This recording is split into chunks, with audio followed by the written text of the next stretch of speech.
Hey everyone, welcome back to Running Errands. Today's episode is a little different. It's our first solo interview, and it's a special one for me. We've got someone here who's not just a friend, he's absolutely family around our house, and we call him Uncle Deon. And if you've listened to this show for a while, you've heard us talk about Deon. He's been part of our lives for decades, through college, careers, and kids. He's family by choice, and he's had a huge impact on all of us. Yeah, especially me. I've known Uncle Deon since I was little, and he's always been there for every big moment, games, graduations, anything you can think of. And he's the kind of person you can talk to about anything and everything. So before we jump into the show, Ava, how do you feel if Uncle Deon maybe says in this episode you're his favorite? The truth always has to come out. All right, everybody, here we go. Life isn't a sprint, it's a marathon. And along the way, we all stumble, learn, and keep going. Welcome to Running Errands, a podcast about navigating marriage, parenting, business, faith, and all the unexpected detours that come along with it. We're Justin and Sarah Ahrens, partners in life, business, and raising 4 incredible kids. For over 30 years, we've been figuring things out as we go. Sometimes successfully, and sometimes, well, not so much. But that's the beauty of hindsight. We're here to share the lessons we've learned, the wins, the failures, and the moments that have shaped us. Through honest conversations, special guests, and maybe even a few stories from our kids, we'll explore what it really takes to grow, adapt, and move forward. So whether you're running a business, a household, or just running late, You're in the right place. Let's do this together. we're glad you're here. Welcome to Running Errands. Deon and I first went back at Wesleyan. He was a running back, and I was a lineman. But I never got to play with you. You never got to play. I No, was hurt. you were hurt. We ended up in the same fraternity, on the same field of life, and somehow, in a lot of the same trouble. But we never got in trouble. No, not at all. Not at all. No. Over the years, our paths have gone in very different directions, but the friendship is rock solid. So, Deon, welcome to the show. Appreciate it. Long time coming, right? Yeah. So I'm excited to have you on for many reasons, but I'm going to use my term, and you tell me how you feel about it. The way you set up your life and the way you have marriage with your beautiful wife, would you say it's not traditional as far as like how you interact with all the kids in your community? Or how would you describe it? Oh, that is a good question. I've never been asked how I describe what I do. Let's come back to that. Let's start with some means. I'll warm you up. Okay. Do you remember the first impression of me at Wesleyan? Of you? Yeah. I knew you were from Plainfield. And growing up Hold on, what did that mean to you? what did that mean? Growing up in Joliet, growing up as a young black man, Plainfield was a place that I wasn't necessarily eager to go to for a variety of reasons. I didn't know anyone from Plainfield. So it was just, you just carry that. Stereotypes go a bunch of different ways, and everything you hear about a place, especially if you had no interaction with folks from a particular area, it's not going to be overly positive. But it was hard to dislike you because you were just so open and your personality just took over a room. So it was just like, okay, he's from Plainfield, but he's cool. So I guess I'll drop let's be clear. That's just not talking generalities, and I'll say it. There was a history of Plainfield that was extremely racist. Absolutely. And when I went to high school, unfortunately, there was people of color that were, for lack of better terms, ran out of town. So that did happen. Yep. I didn't realize that as much until actually I met Kedzie Curry, another Big bro. I remember the first day of camp in the locker room or something, he was very skeptical about me, and I didn't understand why. And then we had a conversation, and that's unfortunately a part of my privileges. I didn't even think about it. Vivid memory after the tornado, which destroyed Plainfield High School. There was, I don't know if this was true or not, but it was just the word that was getting around, is that Joliet West offered for the Plainfield students to come to, like, hey, you could come here. And the word was they didn't want to come there because there were too many black kids there. And that was interesting. I wish I could say that probably wasn't true, but that seems to be on brand. I don't know if it is or right. not. I don't but either. I know we ended up going to Joliet Catholic. Right, absolutely. And that was one of the things we didn't being an athlete, we didn't play playing field in anything except basketball. So the first opportunity that we got was basketball. My junior year, we were loaded on the varsity basketball team, and we took it to them a little bit. It's like that was one of the sweeter wins. Yeah, I bet. The talent level wasn't close, but it was just still good to just feed them. Yeah, when I was a junior, we played West at your place, and you had a point guard that was insanely great. And I think we held him to 22 points. You smoked this. But I loved playing in your gym because it was rowdy, it was loud, and people were there. And let's be honest, y'all wanted to beat us, which makes sense. Yeah, in hindsight, I didn't realize why. Right. Now I know why. But yeah, that tornado, I was the last class to graduate. Do you know I was at Wesleyan training camp when Coach came in and told me and my buddy Troy to go in to watch WGN, and during the middle of the Cubs game, they're showing the tornado. Wow, that I didn't know that. Yeah. We were at West. Where the tornado ended was about a mile and a half from West, and we were at practice. I was a sophomore, and we're out practicing, and you just look at the sky, and it was dark, and we were still going through warm-ups and everything, and lightning in the sky, and the sky turned like purple and green, and I'm like, this is weird. I'm going in, and we saw the varsity going in, and next thing you know, power goes out. We're in the locker room. It's dark for a half hour, and then, we come out, and you like tree limbs and everything on the route home. But you don't understand we didn't understand the impact until I got home, and you're watching TV and you're hearing Plainfield High School was destroyed, and wow, and that ended a mile and a half from where we were. So it put a lot of stuff in perspective. What's really crazy too is we try to, obviously the show is all about authenticity, but also positivity, right. But we don't want to hide from those realities. And the reason I think it's very appropriate for our friendship is because of the impact you've had on my kids. And we'll get to that for sure. But before we leave the college time, so what was college like for you on and off the field? Was it a good experience? It was a really good experience. There were highs and lows that you naturally have. I didn't adjust very well, like my first semester. It's like you're trying to do it all, right? In high school, everything is so buttoned up and structured, and just your parent or your alarm is waking you up, and you have to go to school, and you're there from 7 to 3:30, and then there's practice, and it's just everything is regimented and scheduled. By the time I got to college, just like that, you lose all of that. Yeah. It was humbling that first semester because I struggled a lot, but I didn't actually help myself. I always wished I was a good student. Were you a good student in high school? In high school, yeah. I was a great student. That was the thing that I excelled in the most. As much as people thought I was a great athlete, it's like I was a better student. Then a lot of that, when I got to college, all the habits that I had to rearrange them, and I won't say throw them out the window, but I had to reevaluate because just for college time. Yeah, because it wasn't working. It's okay. How do you navigate the social world? Yeah. Just trying to navigate a new town around 2,000 people that you don't really know, adjusting to being an athlete. Just all of that was just a challenge, and I didn't balance it well at all that first semester. It was a really big wake-up call, but once I got the grades, once I got my study habits in order, things start to pick up. It's like I established myself socially.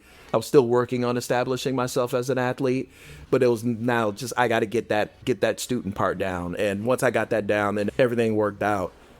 I think it was a very interesting experience being one of a few black folk on campus. At the time, when I got there were 8 black kids that were in my class of about 450 students. So it's like, I knew that going in, so it didn't faze me. Like growing up and going to school, I was always one of. Right. So that wasn't that big of a shock. And just interacting, being that much of a minority.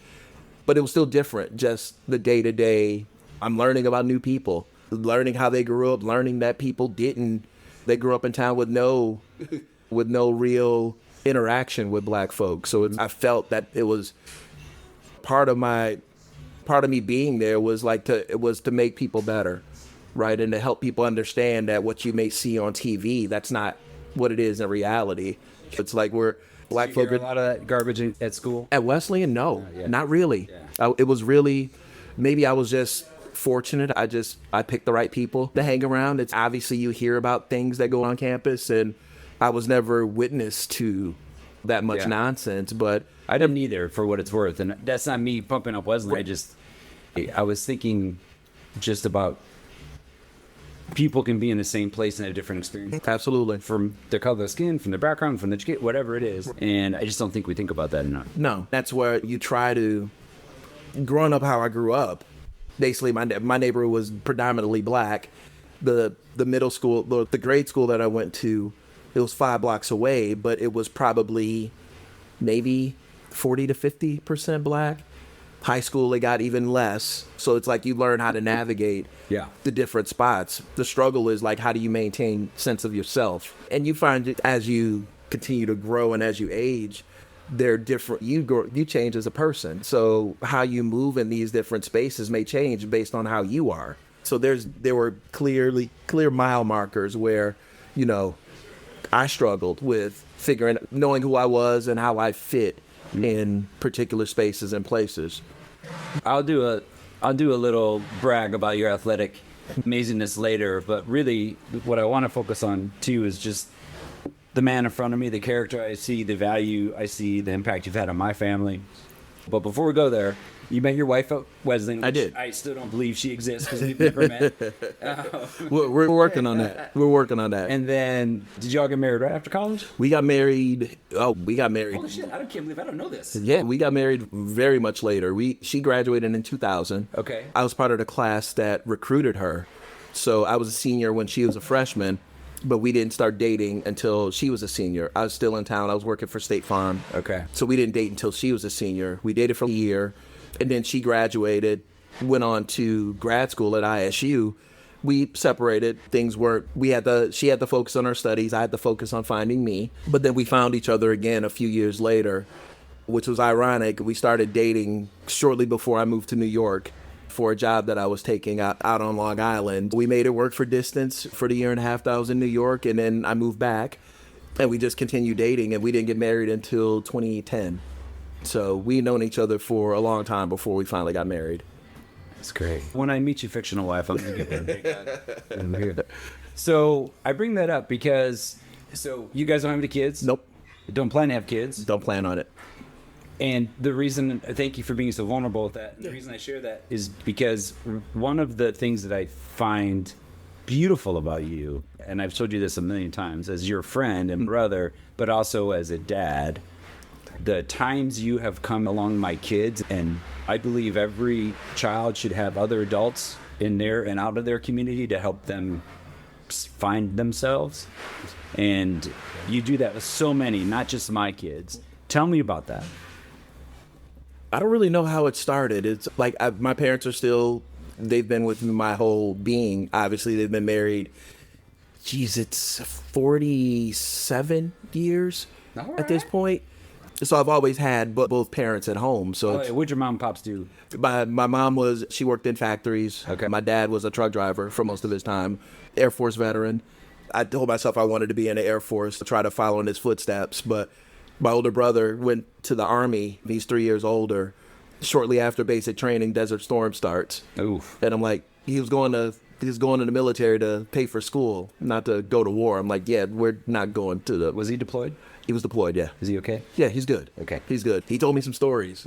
Like, it wasn't as scary as it was. It ended up not being as bad as... It could have been. It could have been. Yeah. Exactly. Sorry for that tangent. No, it's all good. It's all good. Uncle Deon. But for me, I was always fortunate that the friends that I chose, like their parental figures became like parental figures. Like one of my best friend's dad was my coach when I played Pop Warner football. And he ended up he was a teacher at my junior high. So when I was playing basketball, like I would have like gym class, he would take me aside and he would coach me. He wasn't our coach, but he was like a coach. Right. So I grew up with having father, uncle type figures that were always around. So that was something that I knew. It wasn't foreign to me to try to be that figure for other people's kids. I'm the middle of 3 boys. I have 2 brothers. They both have kids, so I try to fill the gaps as much as possible. And my friends, like my tribe, they had kids sometimes before my brothers had kids. So if I'm going to be around them, I got to get to know the kids. And I just One of my good friends calls me a baby whisperer. Just for some reason, kids gravitate to me, and I really enjoy Is it that. because you're handsome and you smell nice? God, no. Yeah. That's no, please. And definitely not this voice, my goodness. But it's just, if I'm going to be a part of my friend's world, I want to be a part of the cheering section for their kids, right? Because I'm with you. I really believe in the village, and the fact that the more adult figures, the more different figures that kids can have in their world, I think the better, right? It's if they could have different people to go to touch on different things, because everybody has different experiences. So if you can tap on all the experiences that are available to you, we're giving kids as many options as they can to explore who they are and figure out what they want to do. And it's about using your resources.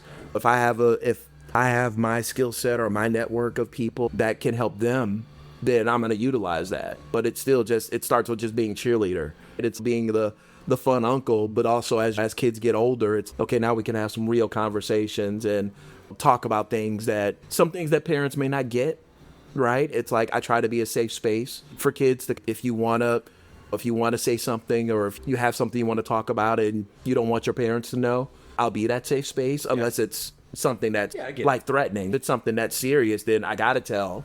But otherwise, you got a space that you can talk and just vent and share your fears and all of that. And I don't mind taking that on. I enjoy it. I struggle with it sometimes because at this point, there's so many kids at this point that I feel like I'm cutting some people short, and I don't want to do that. I want to still be able to give all the energy that I can give to each of the kids, and that's been important to me, being that I'm not going to be a dad. Yeah. I want to make sure that I at least try to leave a little piece of me and a little way of how I do things. Leave that with anybody I come in contact with. Mm-hmm. I had the kids send me questions to put you on the spot. Oh, good Lord. Oh, my goodness.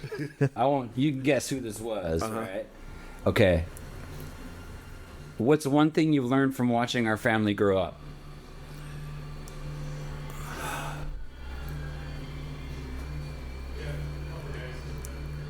Seeing it's a family full of personality. Like, they're big personalities with all of them, with you and Sarah, with my nieces and nephews. It's just a lot of energy. It's a lot of energy, but it's a lot of support for each other. It's really dope to see, especially as I use like Avi's she's my gauge as far as like the time that I've spent with you guys. I think I met Aves when she was 6th grade. Yeah. Something like that. So in her basketball game. Yeah. So it's like 6th grade, and now she's a second year at Iowa. So it's like seeing the evolution of all of the babies and getting to know them on our own timeline. It's like the relationship with the four of them, they aren't the same, but they're special in the same right. And just watching how throughout the years, even though the ages may change, I can still see the roles, and it's the same as when I first met, but now the kids are a lot more mature and they've lived a little bit more life, and it's cool seeing that. Yeah. Yeah. You can guess who said this one. If I gave you the opportunity, would you try on my national championship ring? Wow. Absolutely not. I'll look at it. I'll give them. And why? Just so the audience knows, why wouldn't you try on the North Central's national championship? Because ring? North Central, no. Because we're Titans. That doesn't happen. It's still just weird. Let me ask you a question differently. Let's just say he decided to put the uniform back on. Would you go and see him play against Wesleyan? Absolutely. Yeah. Absolutely. The only reason I didn't because of my schedule. Yeah. Because I definitely would have. So Jackson's coaching now. Really? And he wants Batavia. Okay. And he wants to know what is the cutoff of temperature for you to come see him? Because audience, Quinn made a run for the state tournament, and Deon made it very clear I don't do cold. that he doesn't do cold weather. I don't do cold. I don't do weather. Like, I know I'm soft. I didn't like it. I was a little running back. It's like I needed almost perfect conditions. What's the weather? I would say 40. Oh, that's pretty cool. I would actually. say 40. I would have thought you're 50 and below. No, I would. Above. I would do 40. Like, it's like high school stadiums, high school fields are a lot different. It's not you can layer up a little bit better, and it's not as daunting as, say, Soldier Field in 40 degrees and the winds and all of that stuff. But 40 degrees is about the limit. And Mackenzie wants to know: do you like cats or dogs better?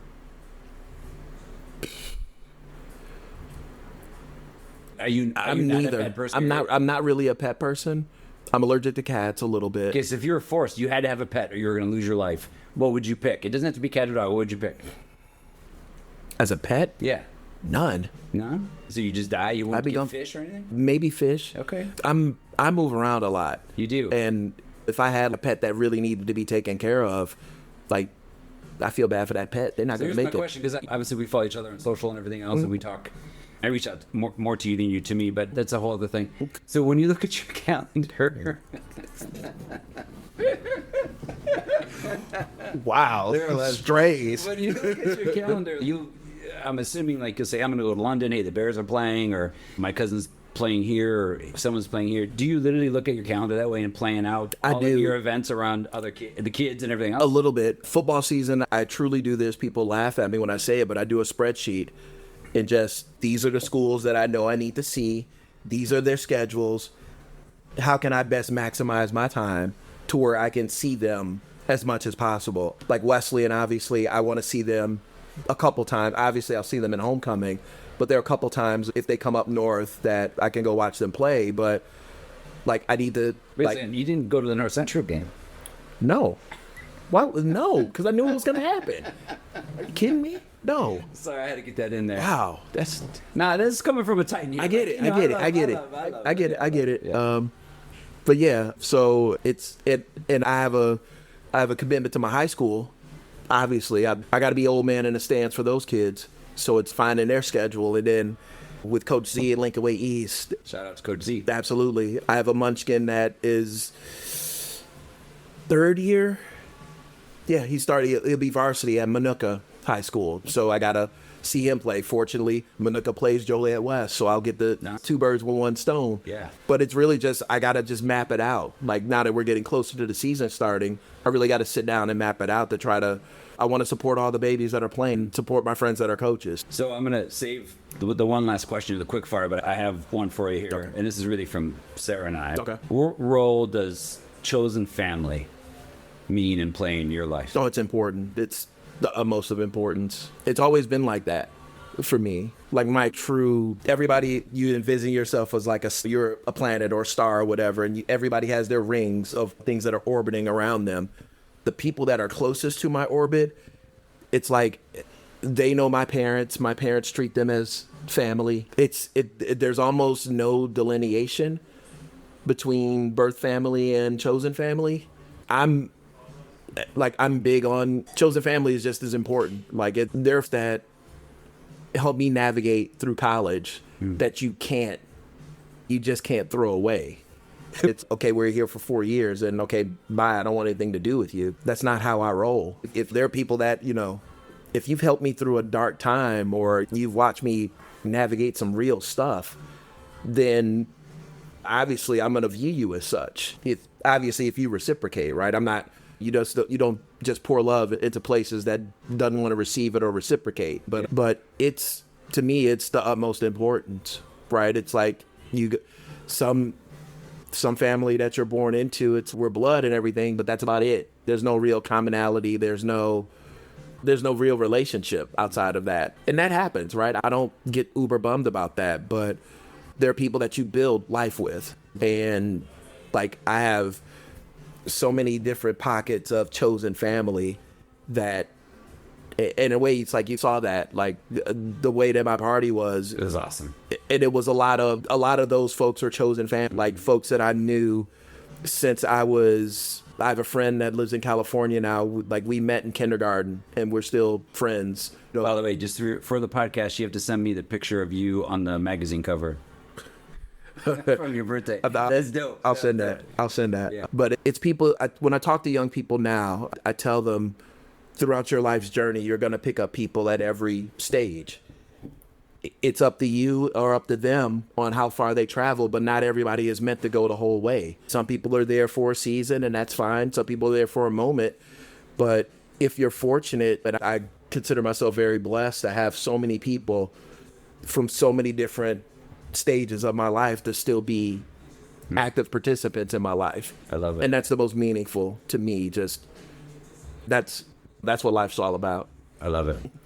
You and I are both half full people for sure. We're to the stage of the interview where we call it the quick fire. Okay. You ready? Yes, sir. One word to describe your life right now.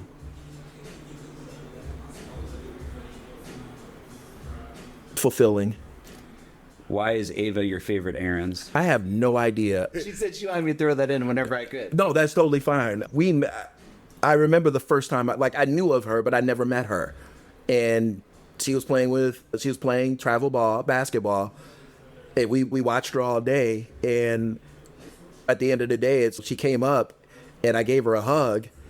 And Ava's not a hugger. I'm like, okay, that's cool. That's cool. I'm going to break any boundaries. I don't force hugs when if you're not ready, but it's weird. I told a friend of mine that story. I don't mean to pivot, but I showed her the picture that we took when we went to Lincoln Way East. I'm like, yeah, this is the one that doesn't hug.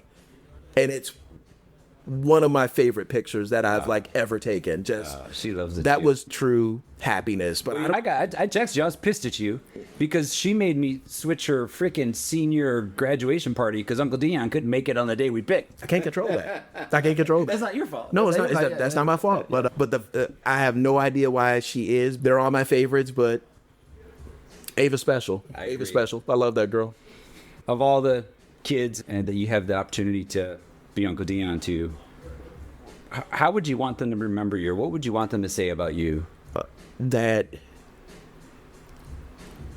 he really gave a damn about them. He wanted whatever success that he attained. He wanted to make sure that some of that was passed on to you, to where they could take a piece of that and they could be successful in their journeys. Like it's a struggle. A friend of mine that she also doesn't have children, but again, I've known her since I was 7, 8 years old. And we talk about Mother's Day and Father's Day and how as we get older, it gets a little bit more challenging, right? Not being a mother or a father, but the fact that I have young people that still view me as a parental type figure or uncle type figure and ask me for advice and wants me to be around. Like I said earlier, that's the stuff that you live for.